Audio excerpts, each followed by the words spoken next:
Imagine, okay, you're a nurse. You get off your shift. It's late at night. You go wait at the bus stop. You know, you're tired, your feet hurt, you're ready to go home, waiting for the bus. And this man in a long coat, a scarf over his face, approaches you, okay? Ties a rope around your neck and drags you off into the woods and brutally assaults you, okay? In every way. This woman was beaten. She was SA'd. Gosh. So severely she had to have stitches afterwards. She lived? She lived and was found by somebody and taken to the hospital, and she recovered. Okay? This was all in 1957 in an island called Jersey. Now, this island is off of the coast of... Okay, so it's the largest of the Channel Island. It is found off the southern coast of England, but it's actually closer to France. It has beautiful, gorgeous beaches with cliffs on the coast. And it has, like, a really interesting military history from the Napoleonic Wars and World War II. There's castles out there. There's lots of history. It's a really, like, idyllic, beautiful place. And safe, from what everybody thought, until these attacks started happening. And this terrorized the town. Oh, yeah. This keeps happening. For a long time. What? So, later that year, a 20-year-old man walking home from the bus stop had the same exact thing happen to him. A guy? Oh, wait. The man, a 20-year-old in March 1957 who was walking home from a bus stop near Trinity, he used the same method with her, pulled her... No, so this is another woman, okay? But it does end up happening to men, too. Oh, okay. Actually, I think it was younger boys. Okay. So it wasn't men. It was women, okay? It originally started with all women. And it was the same MO every single time. And these women would say that he smelled musty. Like, he had this really strange, musty smell about him. And that... Like, not showered? Like, homeless? Well, that's the weird thing, is I couldn't find a description of the musty smell. I don't know. They just said it was musty. And we're talking 1950s. Yeah. So... I don't know exactly what they could have been smelling. That he was about 5'6", so a shorter man, in his mid-40s, and had a strange Irish accent that they thought he was faking. That it didn't seem like a real Irish accent. So, in the press, he started becoming known as the Beast of Jersey. Okay. So then... In 1960s, he started changing his tactics and breaking into homes, and that's when we start seeing children being assaulted. So the first one was a boy who was only 12 years old, and he woke up to seeing a man in a really strange mask standing at the foot of his bed. Somnophilia? Yeah, and he was like, you know how BTK held like a flashlight to people's faces to like shock them so they couldn't see? Yep. That's what he was doing. He told him to get out of his bed and took him out the window, and he put a rope around his neck, dragged him outside, and assaulted him. And then brought him back to his house and told him not to tell anybody. What? That's the other thing is he so in numerous of these assaults, he would tell the person that he has killed and he will kill you if you don't do what he wants. But Dude. every survivor we know of, like everyone we know of, was brought back. Every single time. So not a single time of... We don't have a confirmed kill. Just Oh my beating, gosh. brutally beating, this weird thing with the tying, like dragging them by the neck with a rope, and SA. Like, horrible SA. Weird, right? Awful. It's horrible. So 1957 was the first confirmed. Then we have the 1960s where he starts breaking into homes and people are afraid. Like, people are really freaked out. They think there was probably even more that they don't know about of people being assaulted because they were afraid to come out about it. They were afraid to talk about it because this man would threaten. Like, one of these little boys... He said, you know, I will kill you. Do not tell anybody. But when the mother saw him that morning and he didn't look okay, he ended up saying everything. Everything that happened to him. So there's another situation where a woman in March in 1960s, which the little boy was in February. So March after that, she's walking to the bus stop and stopped to speak to a man that was in a stopped car, and he offered her a ride. He said he was a doctor that was on his way to pick up his wife, and she got in his Rover, in his car, and drove off. She turned to talk to him and then noticed his coat and his hat and his gloves. And she couldn't see his face, but, like, she realized she made a mistake. And by that time, he had already driven her off to, like, a secluded area. And he did the same thing to her, pretty much. He beat her. He SA'd her. Oh, wait. No, actually, she fought him off. So he did beat her, but before he could get to the SA part, she fought him off and jumped out of the car and ran. No way. Yep. Oh, wow. So then there's another case, which this one's really awful. So a 43-year-old woman and her 14-year-old daughter, were asleep in their cottage. And this is in a remote part of the island called St. Martin's. She woke up to a phone ringing after midnight downstairs. She got out of bed to answer it, but there was nothing. It was just pure silence on the other end of the phone. And then there was a click and then a dial tone. So she didn't think much of it. It was like, oh, wrong number, and went back to bed. Later, again, she was woken up by a noise. She went back downstairs, and she turned on the lights to see better, to see what was going on. When she reached the bottom of the step, the lights went out, and she realized she was not alone. There was someone in the living room, and she picked up the phone to call the police, but the line was dead, so he cut the line. Or unplugged it. Spooky. Yeah, he cut it. So,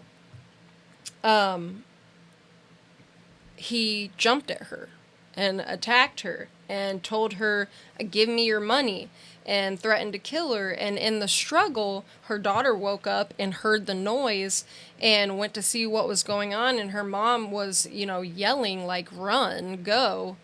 And the man let go of her and went after the daughter. So now that the woman was free, she ran to the neighbor's house and brought them back. But by that time, he was gone, and the daughter had been tied up and SA'd and beaten, but she was still alive. And then there's more instances. 14-year-old girl, 8-year-old boy, and the police, like, they were at a loss. Like, they had tried to get leads on this, couldn't get anywhere. People are horrified. Yeah. And this goes on for too freaking long. So they realized he probably was a resident okay, for how long this has been going on. He's probably a resident. They assumed he was a single guy for some reason, like he couldn't have a wife and kids because, you know, that'd be hard to live a double life if you have a wife. 1950s and 60s, I guess. Rex Heuermann. Yeah, right. And they thought that he probably would have a criminal record, so they started interviewing people who had criminal record, and they also requested fingerprints of every adult man on the island. They had the right to refuse, and 13 of them did. One of them was him, the guy who was doing this. One of them was him. So, the police, there ends up, like, being these rumors that it's this guy, Alphonse Gastoloyus? I don't know. Okay. So we'll just say Alphonse for simplicity. Alphonse. So he gets accused. The police snatch him up, detain him, question him. Apparently, they didn't have the right with the way their government works to actually make an actual arrest. They could only detain suspects and interrogate them. They had to go to some higher up to actually make an arrest. Okay. So they spend 14 hours questioning this guy and then release him because they feel like they don't have enough evidence. But the whole town had heard about it by now, and they thought, oh yeah, that guy is weird. Like, he's a strange guy. Like, apparently, he was just kind of an oddball. He was a fisherman, I believe. Uh-huh. I had information of him pulled up. Yep, so. Anyway, okay, so he was... Oh, no. That's not what I thought it was. Anyway, he was an odd guy that, like, there were farmers in the area, and he would go and, like, take food from them, like, you know, like, pick stuff, and they were all okay with it. Like, even though he was odd and the way he lived was odd, everybody was, like, okay with him because he was a nice guy, like, this nice older man. Like, anytime he had an actual encounter with somebody, he was, you know, was a respectful yeah. and okay. But people were like, oh, yeah, he wears a rope around his, like, this coat instead of a belt, and that's one thing that the Beast of Jersey did. He didn't wear a belt, he wore a rope around his coat, like, as a belt. Oh. So that they made that connection, like, oh, this Alphonse guy, he does that. So everybody in the town gets convinced it's him. And as he's leaving the police station, they literally throw stones at him and then burn down his house. What? Yes. Even though he was released.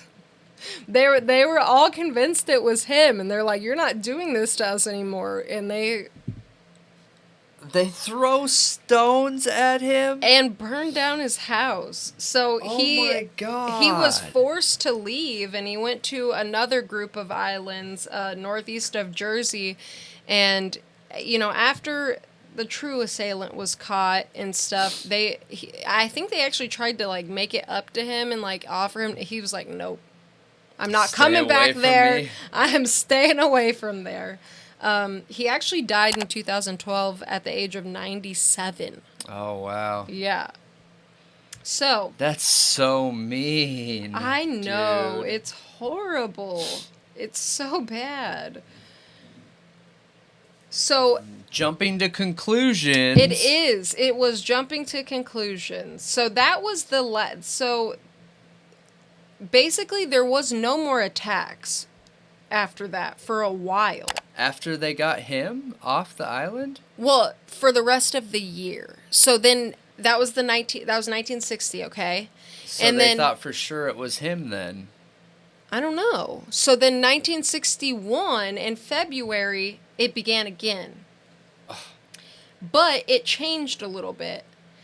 He started targeting only kids. Oh no. Yep. Oh. Yep, it was only kids after that. So at this point, the police didn't know what to do. They're like, we don't know what to do. So they contact Scotland Yard. And Scotland Yard started like helping. They wanted to set up like neighborhood watches and everybody to, keep a lookout and stuff like that. And they also developed like a description, a profile. So here it is, 40 to 45 years old, 5'6" in height with a medium build. He knew the island well, especially the East Coast. He had a mustache, but covered his face either with a scarf or a mask during the attacks. He wore a long, dark, musty coat, a hat, and a pair of gloves. He entered homes through bedroom windows using the moon as a light between 10 p.m. and 3 a.m. and carried a torch, a flashlight. Another thing that I heard, which is not in this description, he had like nails in his coat that would like stick out. Nails? And this mask is horrifying.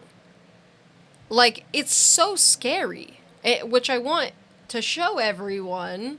Yeah. It is so scary. Like, Where is imagine this guy standing at the foot of your bed. And he wore like a woman's black wig. He didn't do that at first. At first it was like a scarf, and like he developed this over time. Is that like a real person? Yeah. The mask? Well, the mask, no, I think it's just a mask. Like, Okay. I don't think it's like somebody's actual face peeled off. If that's what you're asking. Like Texas Chainsaw Massacre. Yeah, I didn't know. No, it's not a real person. But What that the was his heck? disguise. That is what he looked like. So you guys will see. This is what it looked like when this dude came walking up to you. Terrifying. I don't see the rope there, though. Like, I heard the whole rope around the coat thing, but I'm not seeing that in this. And he wore those spiky bracelets. Rubber wellies? Okay. Guess because he was going trekking through dirt. I just can't imagine, like, living in a small island town and this guy going around doing this for years. I agree. And wondering who among us is doing this. Like, and now it's switched to... It's really messed up. But why did it go from adult women to, like, little kids? That's really strange. It is. It is strange. Usually there's, like, a certain M.O. How'd they end up catching that guy? Like, what happened? So, the profile basically didn't do anything. They hit a dead end after dead end, and the attacks just stopped for years. Really? Yeah. 2 years later, April 1963, a 9-year-old boy was the next victim. And then it starts up again. And then in 1966, so that's literally 3 years later, he sends a letter to the police to antagonize them. No way. And he says, "My dear sir, I think that it is just the time to tell you that you are just wasting your time, as every time I have done what I always intended to do, and remember it will not stop at this, but I will be fair to you and give you a chance. I have never had much out of this life, but I intend to get everything I can now. I have always wanted to do the perfect crime. I have done this. But this time let the moon shine very bright in September, because this time it must be perfect. Not one, but two. I am not a maniac by a long shot, but I like to play with you people.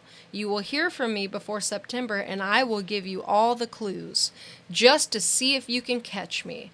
Yours very sincerely, wait and see." So, in August, a 15-year-old girl was brutally attacked, but it was different. So, this girl's body was covered in long scratches that were perfectly dispersed in parallel lines. And then, after that attack, there were no more incidents.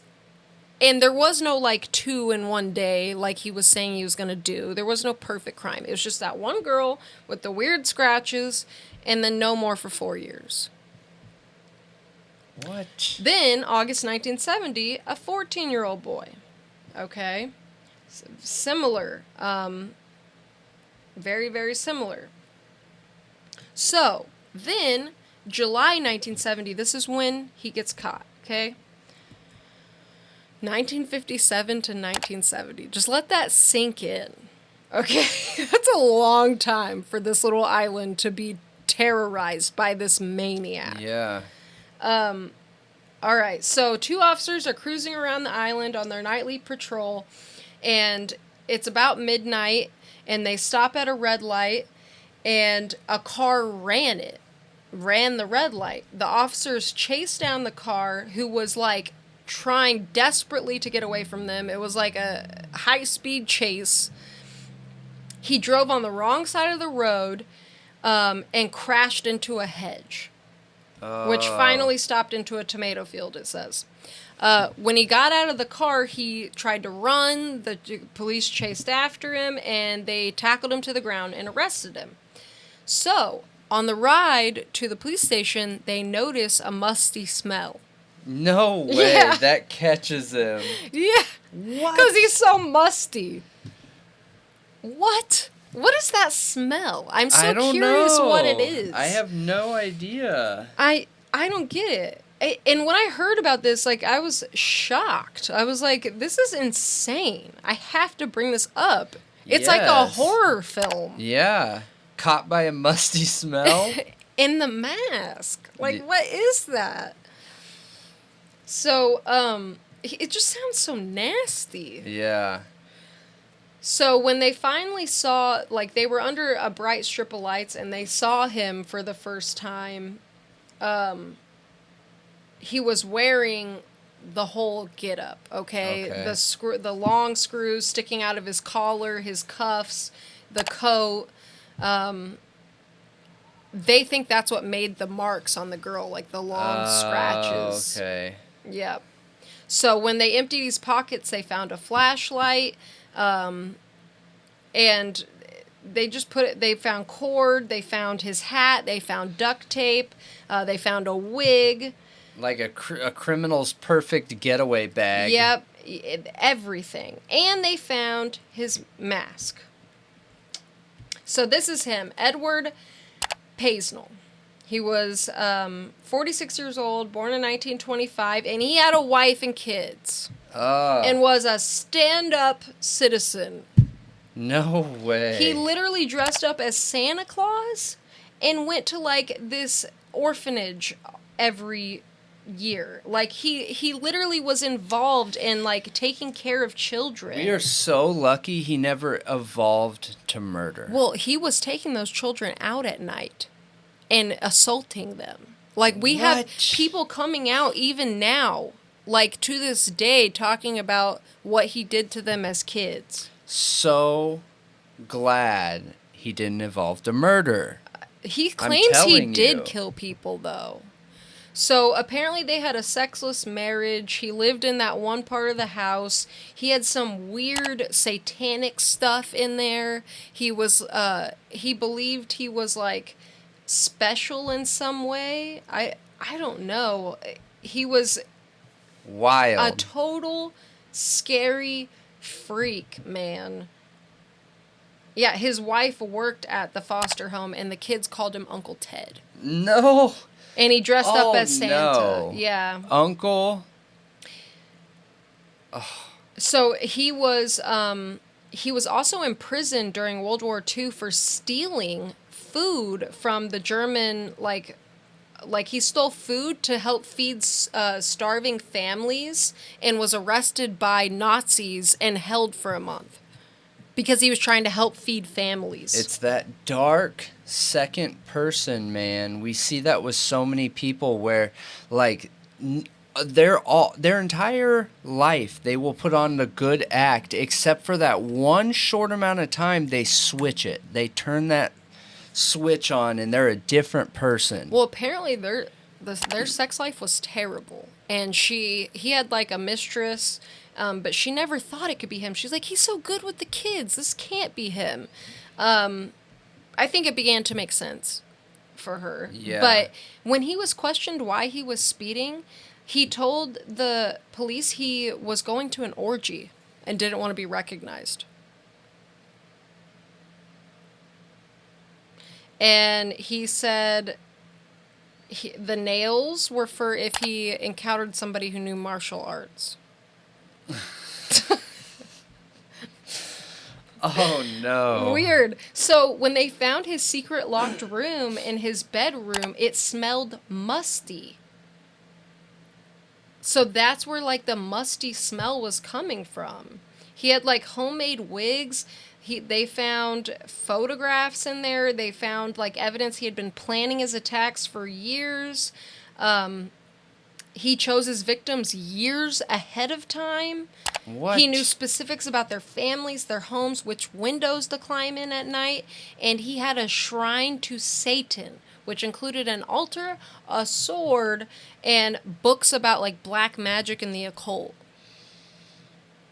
I did hear more about him digging into his, like, lineage and stuff, and he believes, like, that he was, like, a descendant of somebody, like, super messed up. I don't have it written down. I don't know why I didn't write that down, but I don't know who it was, but he was, like, obsessed with his lineage for some reason. This is such a crazy case. It is a super crazy case, but he got caught. Thank God.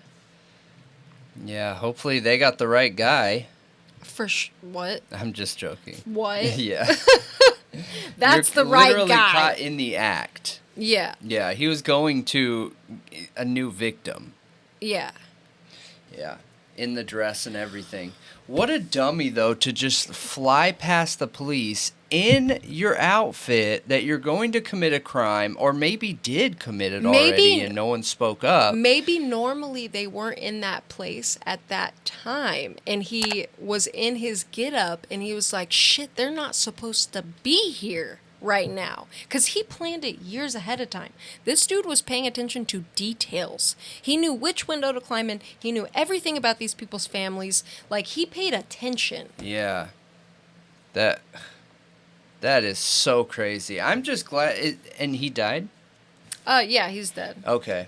I'm just glad he got caught, but dude, this is why DNA is so amazing today, because in a situation like that, that wouldn't have happened, I don't think. Yeah. I don't think it would have happened. If you would have had double digits sexual assault in today's world, they would have got FBI involved in a situation like that and started pulling the DNA material to at least give them a possibility, right? Yep. They might not have had enough to arrest him, but they would have known who it was, and they would have waited until they did have enough to arrest him, which would have prevented victims from coming out more, you know, or I mean, further victims. So it's just so crazy. He literally volunteered at, his wife worked at a foster home, and he was like Uncle Ted to all those kids and was hurting them. It's scary. Oh my gosh. gosh. It's scary. I know, man. Absolutely.